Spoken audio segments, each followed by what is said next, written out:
마테오가 전한 거룩한 복음입니다.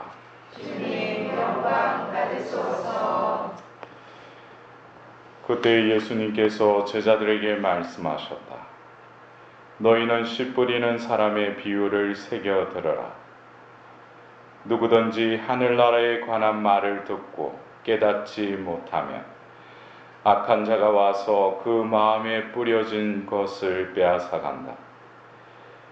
길에 뿌려진 씨는 바로 그러한 사람이다. 돌밭에 뿌려진 씨는 이러한 사람이다. 그는 말씀을 들으면 곧 기쁘게 받는다.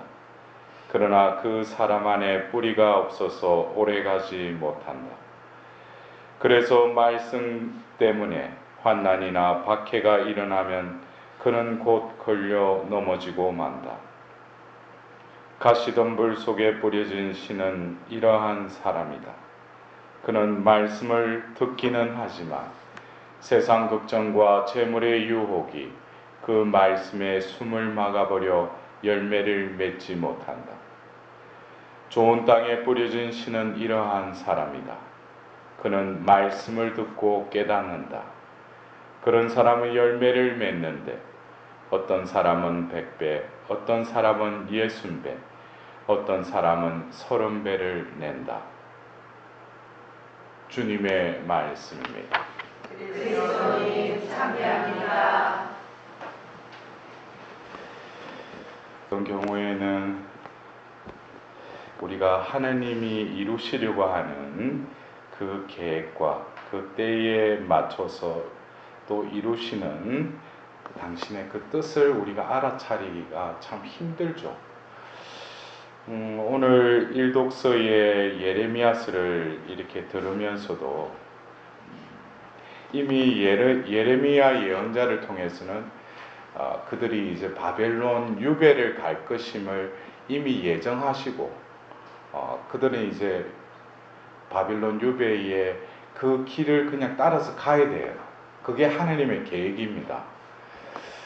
그러나 오늘 우리가 이렇게 들었던 이 말씀을 들으면 또 하나님께서는 예루살렘을 주님의 옥자라 부를 것이며 모든 민족들이 주님의 이름을 찾아 예루살렘에 모일 것이다.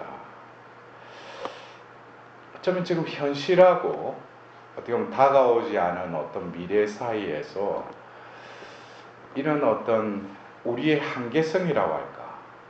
우리는 이 현실이 어떤 경우에 내가 인지하는 이 범위 안에서 이 현실을 그냥 해석하지만 하나님께서는 다가오지 않은 어떤 그 시간대도 하나님은 예비하시고 그것을 또 우리에게 이 현실의 의미를 재음미하도록 우리에게 제쳐가시죠. 우리는 어쩌면 이 현실 안에서 내 입맛으로 내 눈으로만 이거를 평가내리고 내 식대로 하나님께 이거를 또 해달라고 기도를 해요. 근데 하나님은 이 현실에 숨겨진 그 의미를 발견하고 또 그 뜻에 온전히 의탁하는 그 영혼들에게는 하나님이 이루어질 그 계획을 우리 마음속에 지금 당장은 뭐 어떻게 눈에 보이고 어떤 정확하게 가르쳐 주지는 않지만은 우리 마음속에 주어진 그 믿음과 희망과 사랑의 그 덕을 통해서 우리 안에 현실적으로는 내가 인지하는 차원에서는 답답하고 암담하지만 그러나 내 영혼은 뭐겠어요? 미리 하나님께서 이루실 그 뜻을 바라보고 그것을 향해서 나아가게끔 나의 존재를 움직인다는 거죠. 우리가 오늘 들었던 이 복음의 말씀 얼마나 많이 들었습니까? 여러분들 씨 뿌리는 사람의 비유 너무나 많이 들었죠. 그죠? 근데 중요한 것은 여러분들이 그렇게 많이 들었는데도 이 말씀이 온전히 나에게 이루어졌다면은 지금 내 주위에는 30배, 60배, 100배의 열매가 맺어질 수밖에 없다는 거예요. 근데 왜 여러분들 그렇게 열매가 맺어졌어요? 근데 여기서 여러분들이 뭐 콧방귀근이처럼 내가 말하는 게 그게 우스워요? 예? 내가 말하는데 왜 그러면 이러면서 뭐 그거 조금 가짜다는 거예요. 내가 묻는 게. 예? 근데 여러분들이 열매가 어떤 경우에는 맺어졌어요. 근데 중요한 것은 이 비유의 말씀을 그만큼 듣고도 자기 중심적으로 이 비유의 말씀을 이해하려고는 했는지 모르지만 어제도 우리가 이사야서의 말씀을 통해서도 하늘나라의 신비를 하나님께서는 허락한 자에게 그것을 깨우쳐 주신다고 그랬어요. 그냥 아무나 읽고 뭐 머리로 이성적으로 이걸 보고 내 마음의 상태가 뭐 기린 상태네, 뭐 돌밭이네, 가시덤불이네. 언제까지 그렇게 살 거예요?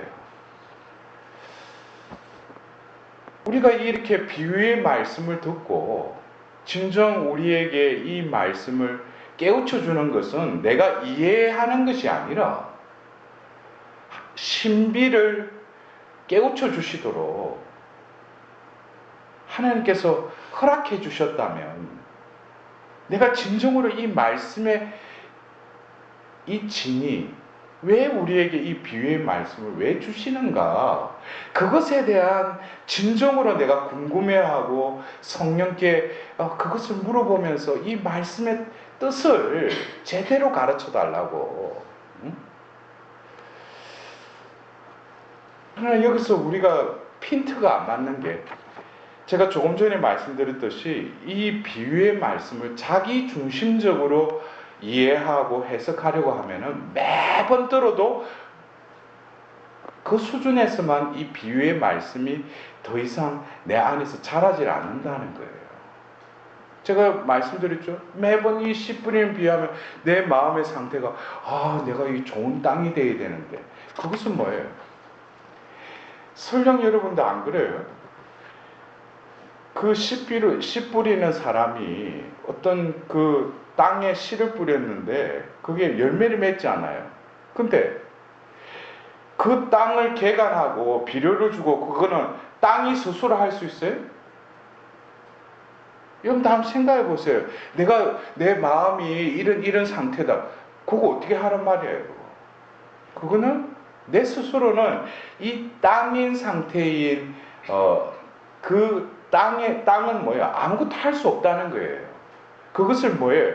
경작하고 비료를 주고 그 땅을 다시 갈아엎는 것은 씨 뿌리는 사람이든지 그거를 소작하는 사람들만이 뭐예요? 그 땅을 갈아엎고 다시금 그 열매 맺도록 할 수 있다는 거예요. 근데 내 중심적으로 이 비유의 말씀을 이해하니까 자신이 가시덤불이래. 그러면 가시덤불이면은 뭐 내가 좋은 땅이 되도록 뭘 뭐 어떻게 해야지. 그것이 잘못된 해석이라기보다는 왜 그러냐면 여기서 결국 예수님께서 말씀하신 건 열매잖아요. 열매를 맺느냐, 열매를 맺지 못하느냐. 근데 그 열매가 여러분들 그 땅 거예요. 씨 뿌리는 사람 거잖아요. 거기서 자기가 착각을 하는 거예요.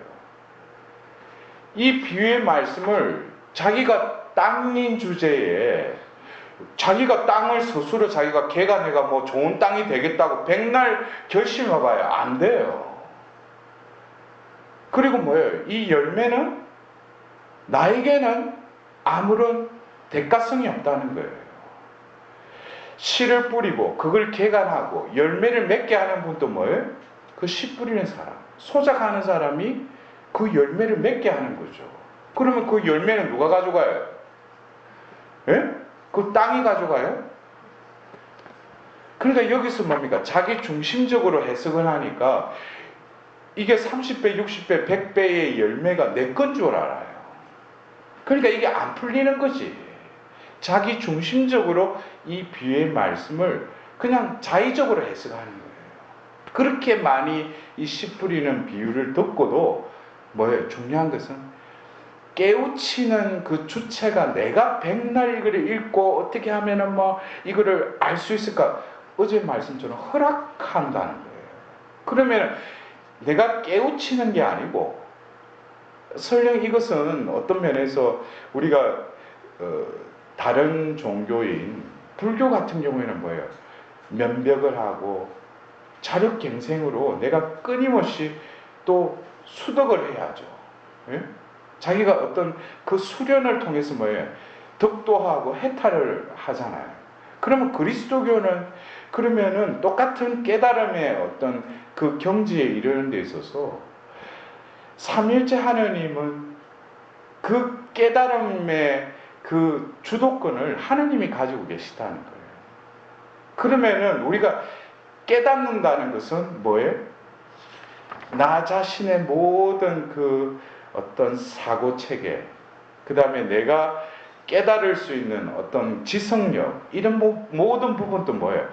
하나님의 빛 속에 온전히 내어 맡겨야 돼요. 하나님이 그것을 통해서 그 어떤 기능을 통해서 그 분야를 통해서 뭐예요? 밝혀주실 때 내가 깨닫게 되는 거죠. 이해가 되셔요? 내가 깨닫는다 해서 깨닫는 게 아니라 하나님이 깨우쳐 주셔야 된다는 거예요. 그래서 우리는 많은 경우 어떤 학문적인 어떤 그 방법처럼 내가 뭐 성경을 공부를 많이 하고 주석서를 많이 보고 그러면 깨우치겠지. 그거는 지성적으로 그냥 그 성경의 뜻, 시대적 배경, 여러 가지 어떤 그 성경의 위치나 이런 부분들을 조금 안다는 거지 깨우치는 건 아니에요. 우리가 그 깨달음의 그런 경지에 우리가 들어가기 위해서는 중요한 것은 우리는 좋은 땅이냐, 좋은 땅이 아니냐, 이것은 내 눈으로 판단할 게 아니에요. 어떻게 보면 좋지 않은 땅임을 더 깊이 깨달으면 깨닫는 그것이 좋은 땅일 수가 있어요. 자기 딴에는 좋은 땅이라고 자처하는 사람이 하나님 눈에는 좋지 않은 땅일 수도 있어요. 그러니까 내가 나의 마음의 상태를 보고 이렇게 판단될 수가 없다는 거예요. 하나님이 보실 때 그 마음보를 보시는 그 하나님의 눈에 자신을 온전히 봉헌해 드릴 때 그 마음, 그 땅, 그것이 좋은 땅이에요. 내가 내 마음을 컨트롤하고 내 나름대로 이거를 분별을 해서 내가 이제 길가인데 또 돌밭인데 가시덤불인데 좋은 땅으로 내가 이렇게 할 수 있는 게 아니죠. 이런 것을 통해서 결국 우리의 마음의 상태는 이런 길에 뿌려진 씨나 돌밭에 뿌려진 씨나 가시덤불에 또 뿌려진 씨처럼 우리의 마음은 주님을 떠나서는 끊임없이 우리는 이러한 상태에 머무를 수밖에 없다는 거예요. 그래서 우리는 매일매일 말씀을 먹는 습관을 들여야 돼요. 여러분들 오늘 미사에 이렇게 무더위 가운데 미사 참여하러 또 왔잖아요. 네? 근데 여러분들 중에 이 말씀을 읽고 그 다음에 조금이라도 자기 마음에 뿌려진 씨를 마음에 머금고 온 사람들이 여기 몇 분이 되셔요. 오늘 말씀을 읽고 정독을 하고 그럼 시간을 내서 묵상을 하고 그리고 자기에게 오늘 그래도 반나절이 지났잖아요. 그러면 그 말씀의 그 비단에서 말씀의 씨가 내 안에서 머금고 그 말씀이 내 안에서 자라는 어떤 그런 나의 수련, 그런 것을 통해서 내가 오늘 또 미사에 참여하는데 이 말씀 전례에 참여하러 오면서 어떤 사람은 오늘 무슨 말씀 전례 이거 관심도 없어요. 그냥 와서 앉아 있는 거예요. 그냥. 더운데. 응? 그리고 신부님이 보면 뭐 강론할 때 보면 뭐 틀린 거, 뭐 신부님 왜 정치 이야기 하냐고 그런 데는 관심이 많고 지가 정작 보면은 지금 말씀이 선포되는데도 아무 말씀이 와닿지도 않는 그것에 대해서는 아무런 감각이 없어요. 여러분들 어떻습니까? 내가 깨우침을 얻으면은 하나님이 그 좋은 땅에 30배, 60배, 100배의 열매를 맺게 해주신다는데 로또에는 마음이 있는지 모르지만 그 열매에는 관심이 없다는 거예요. 그냥 뭐예요? 내가 지금 구하는 거, 내가 지금 현실적으로 이루어져야 될 거, 그것에만 마음이 가 있는 거예요. 결국 깨우침으로 들어가려면 어떻습니까? 내가 할 수 있는 것은 아무것도 없다. 오로지 하느님만이 깨우침의 주체이고 하나님께 온전히 내어 맡길 때 그것이 바로 깨우침을 얻는 첩경이라는 걸 우리가 깨달아야 돼요. 우리가 할 수 있는 것은 아무것도 없다는 거예요. 그러면 우리가 해야 될 것은 뭐예요? 말씀에 주의를 기울이고 말씀을 묵고 내 나름대로는 그 말씀 안에 사려고 일단은 내가 그것에 합해야죠. 그럴 때 하나님의 그 은총이, 그 허락됨이 나에게 축복으로 다가온다는 거예요. 그래서 여러분들이 자신이 이 신앙생활을 해오면서 자신에게 뿌려진 그 말씀의 씨, 여러분들 얼마나 말씀의 씨를 내 마음에 머금고 있어요. 여러분들 몇 장 몇 절에서 그렇다고 해가지고 다른 종파의 어떤 사람처럼 암송하는 게 아니라 자신의 삶을 이끌어가는 말씀의 씨가 있어요. 내가 힘들 때 내 안에 성령께서 나에게 들려주시는 그 말씀의 그 빛이 있어요. 그런 것도 없으면서 무슨 열매를 맺게 해달라고 그래요. 각자의 영혼에 맞는 그때에 하나님께서는 그 말씀의 씨를 뿌려주셔요. 그 말씀을 계속 되뇌이고 그 숨을 쉴 때마다 그 꼬론치나처럼 말씀을 계속 갈구하는 거예요. 그러나 그냥 한 기절, 한 단어이지만 그 말씀이 내 존재를 바꾼다는 거예요. 그래서 말씀이 얼마나 힘있는 이 생명력인지 그것을 여러분들이 그 맛을 모르면 뭐예요? 백날 말씀 어디 가서 말씀 듣는다고 머리 뒤밀고 듣긴 듣는데 그거는 그냥 귀로 듣는 거예요. 한마디의 말씀의 씨라도 내 안에 뿌려진다면 그 말씀을 땅이 할 수 있는 것은 뭐예요? 온전히 머금어야죠. 빼앗아가지 못하겠고. 그럴 때 잘하게 하시는 것은 하나님이 잘하게 하신다는 거예요. 근데 미사여구의 여러 말씀들, 뭐 강론, 강의들 너무나 많이 들었어. 근데 삶이 바뀌어야지. 그게 뭐예요? 내 땅 자체가 지금 준비가 안 됐다는 거예요. 여러분들 귀로 듣는다고 말씀이 이 안에 뿌려지는 게 아닙니다.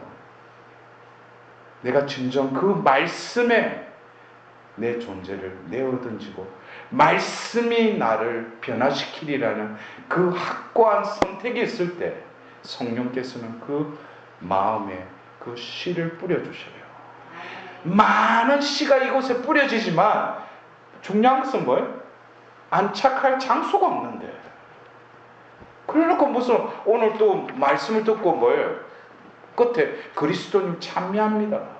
그럼 그리스도님 찬미 받으실 것 같아? 말귀도 못 알아듣는데.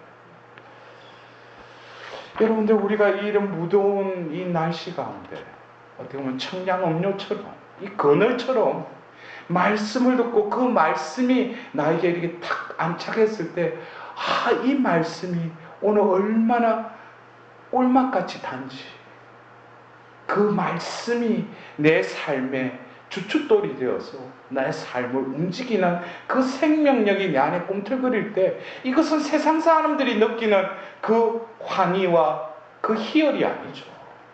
그것은 하나님의 자녀들만이 느끼는 그 주시는 그 보물입니다.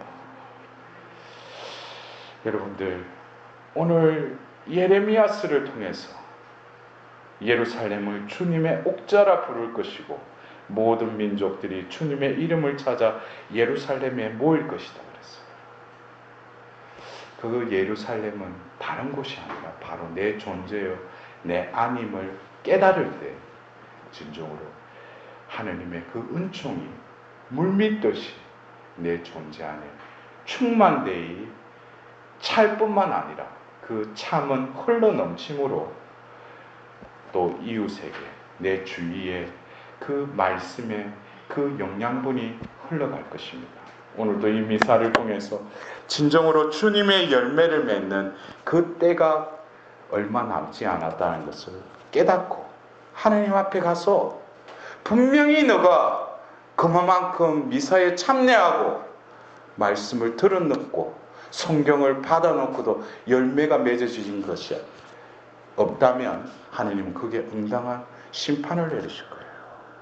우리에게 늘 들려주시는 그 말씀의 실을 낚아채서 내 마음속에 온전히 머금어서 주님의 비와 햇볕으로 열매 맺을 수 있도록 오늘 우리 자신을 다시금 하느님의 자비에 의탁드리도록 합시다.